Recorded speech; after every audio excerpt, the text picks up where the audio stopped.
Happiness is a quiet sense of contentment, a self-sustaining peace that arises from within. It's a state of mind where your heart remains open, free from anger, resentment, or negativity. No one else can give you happiness, and you can't hand it to someone else. True happiness isn't dependent on circumstances or people. It's cultivated internally and carried with you always. A genuinely happy person doesn't dwell in bitterness or react harshly to life's daily frustrations. They move through the world with grace and emotional steadiness. Happiness is an internal state of well-being, not something others can provide or guarantee. Many people expect their happiness to come from someone else's actions, but that expectation leads to emotional dependency. No one owes you happiness, nor are they responsible for it. True happiness is self-generated. It's the result of your own mindset, choices, and emotional discipline. Everyone's mental state is different, yet the presence or absence of happiness is often visible. A child may feel unhappy because of a parent's words or a frustrating moment, lacking the emotional tools to process it. Adults, however, have the capacity to distinguish between what uplifts and what harms. We learn to avoid situations, people, or environments that consistently bring discomfort or negativity. Importantly, happiness doesn't mean the absence of unpleasant interactions. You can't claim to be truly happy if your day is filled with bitterness, resentment, or unresolved conflict. A happy person navigates challenges with emotional steadiness, not denial. Our mental state is shaped by many factors, and early life experiences often leave lasting imprints. For those who've endured childhood trauma, emotional wounds may linger into adulthood. These individuals might unconsciously seek validation or happiness through others, partners, friends, even strangers, placing the burden of their emotional well-being outside themselves. This can lead to reactive behavior, aggression, negativity, anxiety, or rudeness. It's not always intentional. It can be a way of justifying past abuse or reclaiming control. Sometimes, the humiliation they experienced as children transforms into a defensive pride, making them resistant to correction or contradiction. I've met people whose behavior seemed shockingly disproportionate until I learned their story. Then it made sense. These are good people, often unaware that healing is possible through self-help, therapy, or even simple advice. Instead, some adopt a mindset of quiet revenge, believing their pain entitles them to act out. But the truth is, the past was a lesson, not a life sentence. The time to change and embrace happiness is now. Sadly, this unresolved pain can fracture families and relationships. Often, all that's needed is a willingness to seek help or make small, disciplined shifts in thinking. Yet many remain ungrateful or blind to the kindness around them, clouded by the lens of their past. You meet someone and you're drawn to them because they're funny, respectful, and genuinely good. You fall in love with those qualities. You marry them for those same reasons. But then, slowly, something shifts. Old resentment, insecurity, and negativity start creeping in. Suddenly, the very traits that once attracted you now feel like humiliation, disrespect, or anger. The same jokes that made you laugh now feel offensive. The same honesty that felt refreshing now feels like an attack. And before you know it, you're looking for a way out. But here's where clarity matters. This person didn't suddenly become bad. They didn't transform overnight. What changed was the lens you're looking through. Instead of going back to the facts, the reasons you chose them, you went back to the feelings you've always carried inside. Old wounds, old fears, old stories. This doesn't happen to a genuinely happy person. When someone is emotionally balanced, they reason, they communicate, and they approach challenges with clarity. This is what happiness does. It stabilizes your reactions and protects your relationships. But when we're not happy, the opposite happens. We start shifting our internal discomfort onto the other person. We blame them for feelings that actually come from within us. We interpret neutral actions as attacks. We react instead of reflect. Unhappiness distorts perception. Happiness corrects it. This is the moment to pause and ask the real question. What actually happened inside me? Because sometimes the person you're with is still the same good person. It's your perception that shifted, not their character. By nature, I'm a happy person, centered, resilient, and not easily shaken. There's rarely anything that can ruin my day. I speak with intention and know when silence serves better even though I'm naturally outspoken. What frustrates me, however, is when my good intentions are misread, seen as arrogance or as a threat to someone's self-worth. That often leads to unnecessary arguments or disrespect. I'll admit, I'm stubborn, but when I know the facts, I explain them clearly and respectfully. Emotionally balanced people tend to appreciate that. They listen, reflect, and sometimes even grow from it. I do the same when I'm on the receiving end. But it's different with those who aren't happy. When I sense that energy, I stop engaging. There's no point in continuing a conversation that's already clouded by unresolved emotions.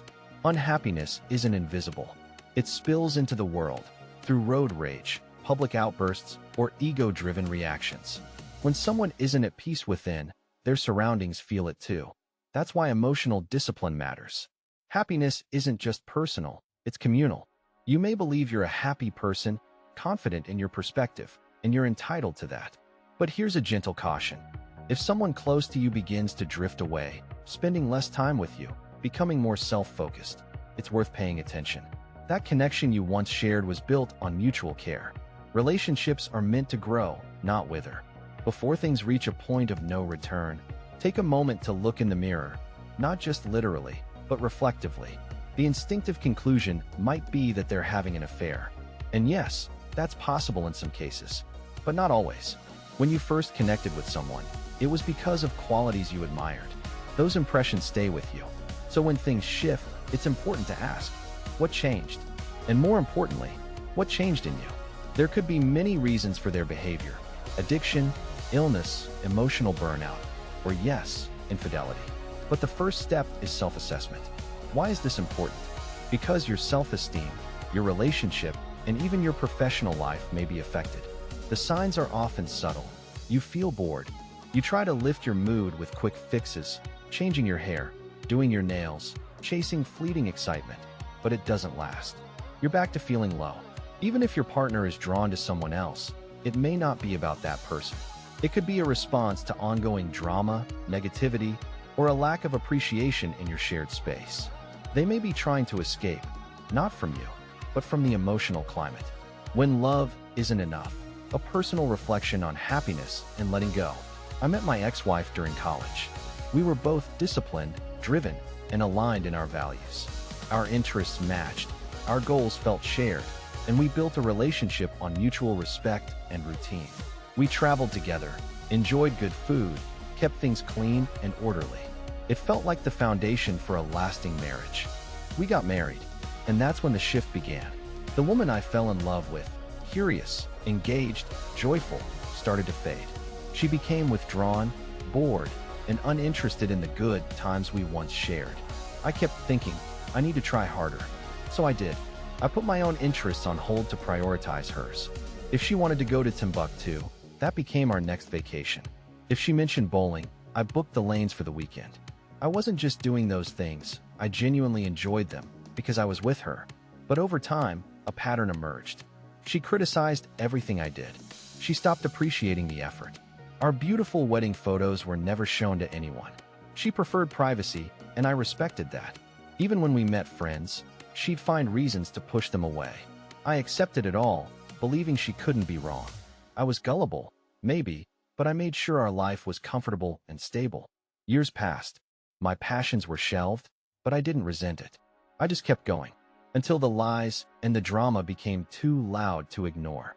Eventually, I learned more about her past, how she grew up in poverty, was bullied, and made to feel ashamed. I saw that she was trying to reclaim her power, to shine in a world that once dimmed her light. I felt compassion. I wanted to help. I suggested therapy, even offered to go with her and keep it private. She refused, so I went alone.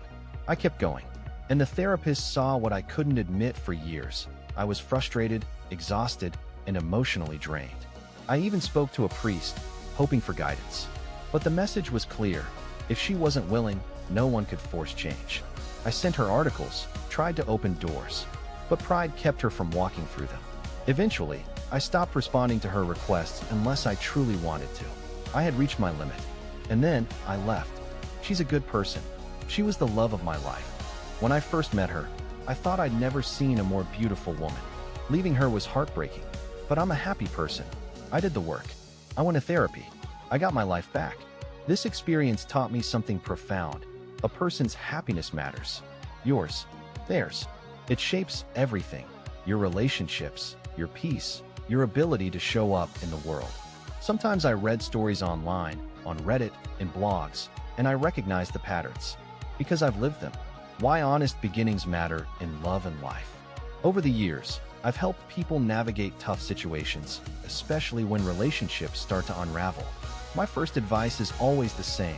Ask yourself why. Be honest about the answers. Your happiness depends on it. One thing I've noticed, especially among men, is that many still carry a deep protective instinct. When they fall in love, they're all in, focused, loyal, and emotionally invested. But sometimes, the dynamics shift. A woman who once cherished her partner may begin to treat him with indifference or even contempt. It's not always intentional, but it can stem from feeling emotionally superior or holding leverage in the relationship.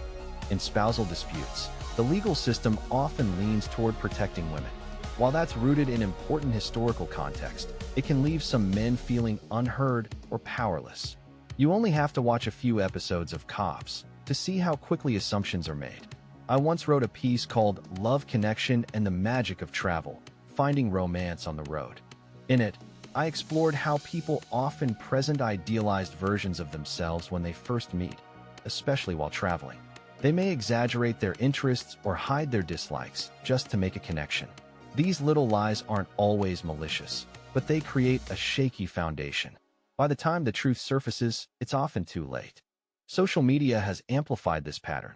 People are meeting more than ever, but many relationships begin with false pretenses. And when authenticity is missing, how can trust grow? That's why so many people feel alone, even while searching desperately for connection. Life is the most precious thing we have. We can't afford to waste it chasing illusions or hiding behind masks. Real love starts with real honesty, and that begins with looking inward. Happiness is in play, and so is your self-worth. Your happiness is always in play, and how you show up, how you engage with life, is what makes it real and lasting. Your self-esteem is part of that equation too. Just because someone let you down in the past doesn't mean your future has to follow the same script. Therapy isn't a magic fix for everyone. Sometimes it feels like you're paying someone just to listen, and yes, they're often on your side. They won't tell you you're wrong. Instead, they'll ask, why did you do that? And that question matters, because your deepest feelings are yours alone. When those feelings resurface again and again, you owe it to yourself to answer honestly. That's not weakness. That's self-respect. We all say we can live alone, but the truth is, we're wired for connection. If you've seen the movie Into the Wild, you'll remember what his journal said. Happiness is only real when shared. That line stays with me. I've been a solo traveler for years. I've written about it, lived it, and loved it. Some of the best moments of my life happened on the road, alone. But even then, I've wished someone was there beside me, to talk with, to laugh with, to turn those memories into shared stories. Because shared memories carry more meaning. They echo longer. So yes, happiness is in play, and you're the one holding the ball. How you move forward, how you choose to live, reflect, and connect is what makes it solid. Happiness begins with you. Happiness is yours to own. No one else made you unhappy. Your past may have shaped you, but you chose how to carry it. And that means no one else gets the blame. Education teaches us facts. Parents teach us discipline. And life teaches us through observation. Watching how people behave, how they treat others, and deciding what feels right or wrong based on what we've learned. But at some point, you have to turn that lens inward. You have to evaluate yourself for yourself. Pretending to be happy only fools one person. If you're reading this, it's because something inside you wants to know more, to feel more, to live more truthfully.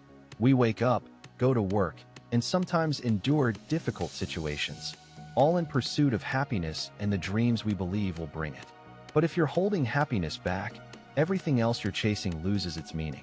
It becomes noise. I'm not perfect. When someone treats me in a way I don't appreciate, I don't react immediately. I stay quiet.